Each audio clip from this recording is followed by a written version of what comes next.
وَيَوْمَ اور جس دن نبعث ہم اٹھائیں گے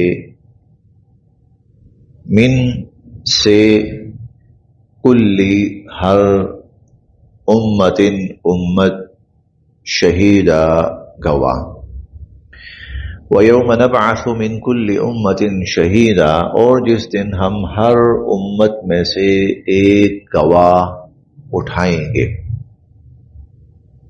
ثم پھر لا يؤذن نہیں اجازت دی جائے گی للذین ان لوگوں کو کفروا جنہوں نے کفر کیا پھر کافروں کو اجازت نہیں دی جائے گی ولا ہم اور نہ ہی ان کو یستعتبون مہلت دی جائے گی ولا ہم یستعتبون اور نہ ہی ان کو مہلت دی جائے گی۔ پچھلی آیات میں اللہ رب العزت نے اپنی نعمتوں کا تذکرہ فرمایا اور بلکہ نعمتوں کی انتہاؤں کا تذکرہ فرمایا کذالک یتم نعمتہ علیکم۔ اب جو انسان دنیا میں اللہ کی نعمتوں کا احسان نہیں مانتا اور اس کی قدر نہیں کرتا اور شکر بجا نہیں لاتا اور وہ کفران نعمت کی زندگی پہ اڑا رہتا ہے اور ناشکری پہ، تو قیامت والے دن اب قیامت کا منظر آگے سے شروع ہو گیا۔ پھر قیامت کا دن کیا ہوگا؟ نبعث من کل امت شہیدا، ہم ہر امت میں سے ایک گواہ کھڑا کریں گے۔ یہ گواہ کون ہوگا؟ یہ گواہ اللہ کا نبی ہوگا، اور وہ امت اس وقت پہچان لے گی، وہ امت پہچان لے گی کہ ہاں یہی وہ شخص تھا جو کہتا تھا کہ میں اللہ کا نبی ہوں، اللہ کا رسول ہوں، ہم نے تو اس کو اہمیت ہی نہیں دی، ہم نے تو اس کی بات سننا بھی گوارا نہیں کیا، ہمارا رویہ تو اس کے ساتھ بڑا ہی غلط نامناسب ہوتا تھا۔ اب اللہ تعالیٰ پوچھیں گے ہاں جی آپ کو اس لیے ان کے پاس بھیجا گیا تھا کہ آپ ان کو میری طرف بلائیں، دعوت دیں، یہ مجھ پر ایمان لائیں، یہ مجھے وحدہ لا شریک مانیں، یہ میری فرما برداری کریں، تو آپ نے یہ کام کیا؟ تو وہ نبی کہے گا یا باری تعالیٰ بالکل میں نے اپنی ذمہ داری پوری کی، میں نے ان تک آپ کا پیغام پورے طور پر پہنچایا، دن رات پہنچایا، صبح شام پہنچایا۔ حضرت سورہ نور کے اندر ہم پڑھیں گے حضرت نوح علیہ السلام نے کہا تھا کہ یا اللہ میں نے ان کو دعوتہم جہارا ثم انی اعلنت لہم واسررت لہم اسرارا لیلا ونہارا، دن رات اعلانیہ خفیہ ہر طریقے سے سمجھایا۔ اب اس کے بعد کفار کے پاس کوئی گنجائش نہیں رہے گی۔ اب یہ نہیں ہے کہ اچھا جناب اب آپ اپنی تقریر فرمائیں، اپنے دلائل لائیں، نہ ثم لا یؤذن للذین کفروا، کافروں کو کسی عذر معذرت کا موقع اور اس کی اجازت نہیں دی جائے گی، اور نہ ہی ان کو کوئی مہلت دی جائے گی کہ چلو کوئی بات نہیں ایک دفعہ غلطی ہو گئی دوبارہ کوشش کر کے دیکھ لو، نہ۔ ثم لا یؤذن للذین کفروا، جنہوں نے اس نبی کی بات کو نہیں مانا تھا، اس کا انکار کیا تھا، اللہ کی دعوت کا انکار کیا تھا، تکذیب کی تھی، لا یؤذن للذین کفروا، انہیں نہ تو کوئی اجازت دی جائے گی اور ولا هم یستعتبون، اور نہ ہی ان کو کوئی مہلت یا موقع دیا جائے گا۔ وَإِذَا اور جب رَآ دیکھیں گے الذین ظلموا ظالم العذاب عذاب کو، اور جب ظالم عذاب کو دیکھیں گے فلا یخفف عنہم، پھر نہ تو وہ عذاب کم کیا جائے گا ان سے، ولا هم ينظرون، اور نہ ہی ان کو کوئی مہلت یا موقع دیا جائے گا۔ پہلے تھا سوال جواب کا وقت ہے، کوئی مہلت نہیں ہے، اب ہے عذاب کے اندر وہ مبتلا ہے، تو نہ تو وہ عذاب کم کیا جائے گا، دنیا کے اندر ہوتا ہے مجرم ہوتا ہے تو اس کی سزا میں تخفیف کر دی جاتی ہے، وہاں کوئی تخفیف نہیں ہے، لا یخفف، تخفیف نہیں ہوگی۔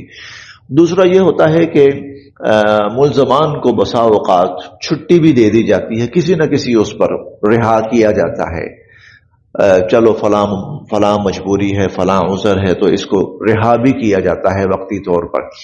تو قیامت میں یہ بھی نہیں ہوگا، نہ تو عذاب کم ہوگا اور نہ ہی کوئی چھٹی والا دن ہوگا کہ آج عذاب سے چھٹی ہے، ایسا کچھ بھی نہیں ہوگا۔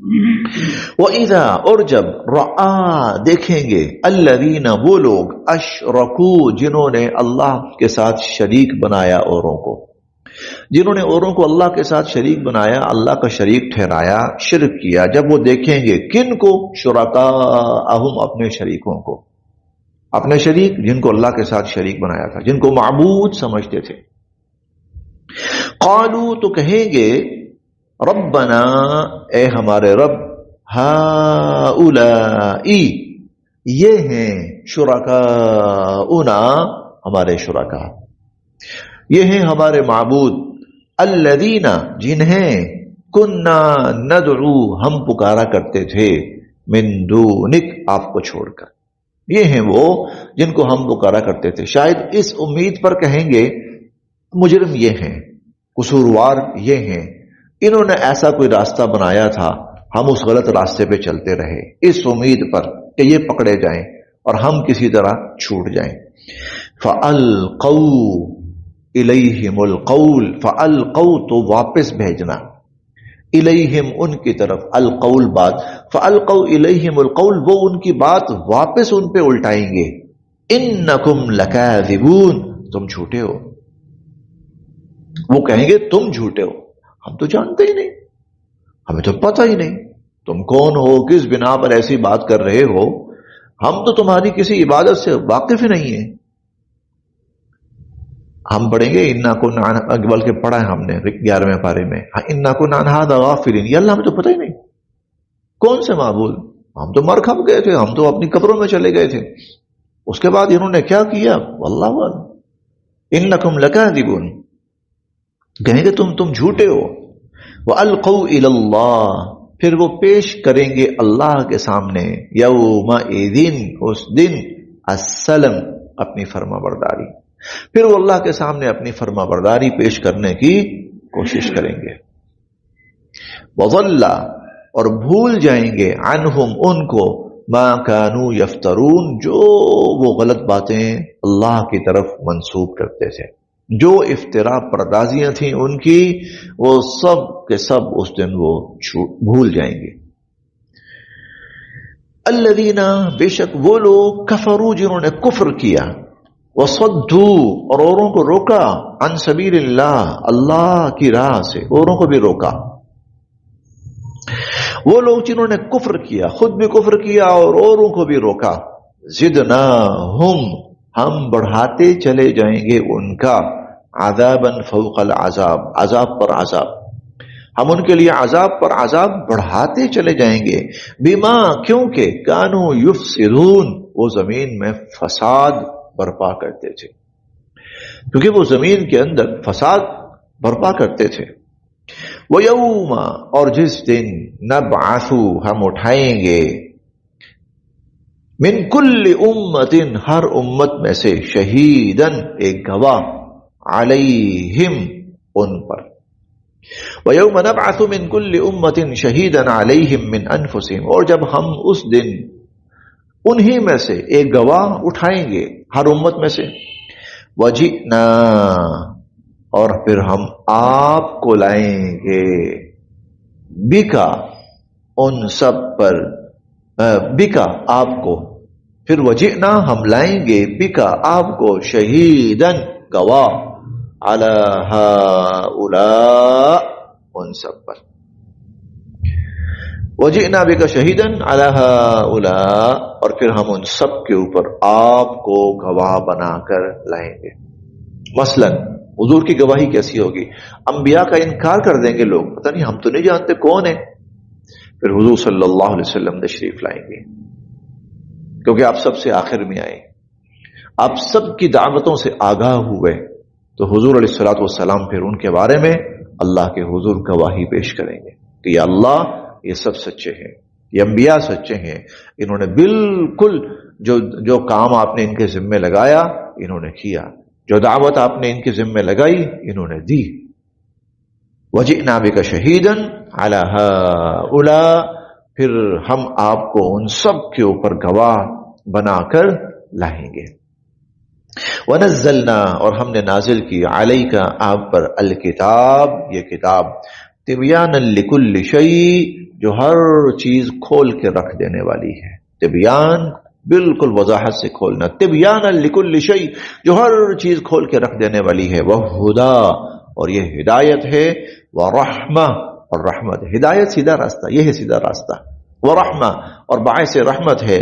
وبشرا، اور خوشخبری ہے. للمسلمین، ماننے والوں کے لیے، فرما برداری کرنے والوں کے لیے. میں اس کا ترجمہ مسلمانوں نہیں کروں گا، کیونکہ میں چند دن پہلے بھی عرض کر چکا ہوں کہ جو ایک مروجہ اس وقت مسلمان ہے نا، مسلم، وہ اور ہے. اللہ کا جو مسلم ہے وہ اور ہے. مروجہ مسلمان وہ ہے جس کو جو آئی ڈی کارڈ کے خانے میں مسلم لکھا جاتا ہے. مروجہ کہیں فارم کے اندر مسلم لکھا جاتا ہے، معاشرے کے اندر اور مردم شماری کے اندر مسلم شمار ہوتا ہے.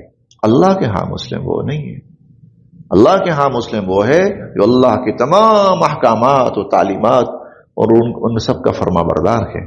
تو یہ ان کے لیے کہ جو فرما بردار ہیں، ان کے لیے، فرما برداروں کے لیے یہ قرآن بشارت اور خوشخبری ہے. بہت بڑی بشارت ہے. ان کے لیے جنت ہے، ان کے لیے اللہ کی رضا ہے، ان کے لیے آخرت کی ساری نعمتیں ہیں، ان کے لیے فرشتوں کی دعائیں ہیں، ان کے لیے فرشتوں کے سلام ہیں، اللہ کے سلام ہیں. خوشخبری ہے فرما برداروں کے لیے جو واقعتاً فرما برداری کرنے والے ہیں. ان اللہ یأمر، بے شک اللہ تعالیٰ حکم دیتے ہیں، بالعدل، عدل کا، والاحسان، اور احسان کا، وایتاء ذی القربى، اور رشتہ داروں کو دینے کا. ایتاء ذی القربى، رشتہ داروں کو دینے کا. اگر اس کا مفہومی ترجمہ کیا جائے تو صلہ رحمی کا، صلہ رحمی کا حکم دیتے ہیں. وینہا، اور روکتے ہیں، عن الفحشاء، بے حیائی سے، والمنکر، اور برائی سے، والبغی، اور ظلم سے. یعظکم، تمہیں نصیحت کرتے ہیں، سمجھاتے ہیں، لعلکم تذکرون، تاکہ تم نصیحت حاصل کرو. قرآن کریم کی جامع ترین آیات میں سے ایک آیت یہ ہے. 3 کاموں کا حکم ہے، 3 کاموں سے منع کیا. اتنی جامع ہے کہ حضرت عمر بن عبد العزیز رحمہ اللہ نے تلقین کی کہ جمعہ والے دن جو خطبہ دیا جاتا ہے، اس آیت کو اس خطبے کا حصہ بنایا جائے. چنانچہ اس خطبے کے اندر پھر یہ آیت شامل کی گئی اور اب پڑھی جاتی ہے.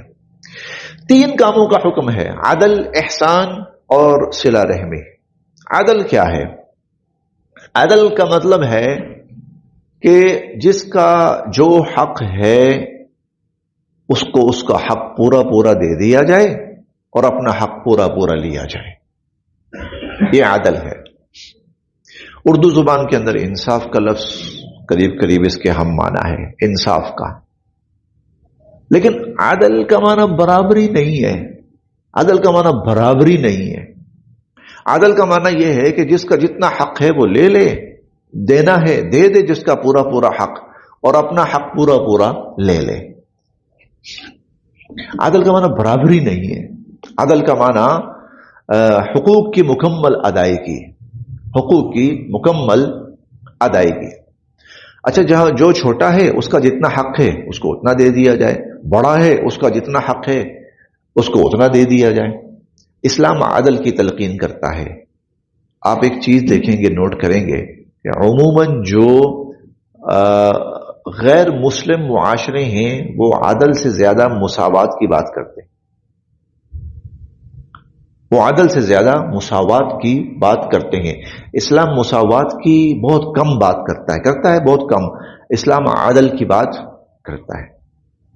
عدل کیا ہے یہ دیکھیں. مثال کے طور پر میں آپ کو چھوٹی سی مثال سے سمجھاتا ہوں. یہ بچی بیٹھی ہے چھوٹی سی، اس کی ہائٹ میرا خیال ہے ہوگی 2 فٹ 2.5 فٹ، چلیں فار ایگزامپل 2.5 فٹ ہے. اچھا، یہاں پر کوئی ایسا بھی ہوگا کہ جس کی ہائٹ 4 فٹ ہے، اور ایسا بھی ہوگا جس کی ہائٹ 6 فٹ ہے. اب یہ ہے دیوار، ٹھیک ہے. تینوں بندے ادھر کھڑے ہیں اور انہوں نے دیوار سے اس طرف دیکھنا ہے. دیوار کی ہائٹ ہے 6 فٹ، دیوار کی ہائٹ ہے 6 فٹ. یہ تینوں ادھر کھڑے ہیں، انہوں نے ادھر دیکھنا ہے، ادھر دیکھنا ہے. اب جو 6 فٹ والا ہے نا، اسے